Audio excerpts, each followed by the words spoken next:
আসসালামু আলাইকুম প্রিয় বন্ধুগণ, আপনারা যারা পেঁপে চাষের কথা ভাবছেন তাদের জন্য সবচাইতে সেরা জাতটি হতে পারে গ্রিন শাহি জাতের পেঁপে। এই জাতটি আপনারা খুব সহজেই চাষ করতে পারেন, কেননা এই গ্রিন শাহি পেঁপে 2 বছরের অধিক সময় ধরে একটানা ফলন দিতে সক্ষম এবং বাংলাদেশের আবহাওয়ায় খুবই সুন্দরভাবে খাপ খাইয়ে নিতে পারে।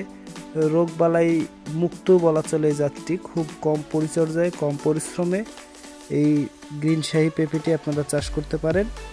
আপনারা কিন্তু আপনাদের পুকুরের পাড়ে বা বাসাবাড়ির পতিত জায়গায় খুব সহজে মাদা তৈরি করে পেঁপের চারা রোপণ করতে পারেন। এই গ্রিন শাহি পেঁপে রোপণের জন্য আপনারা প্রতি মাদায় 2 থেকে 2.5 কেজি পরিমাণ ভার্মি কম্পোস্ট সার অথবা ট্রাইকোডার্মা সমৃদ্ধ জৈব সার প্রয়োগ করে আপনারা মাটির সাথে মিশিয়ে চারাটি রোপণ করতে পারেন।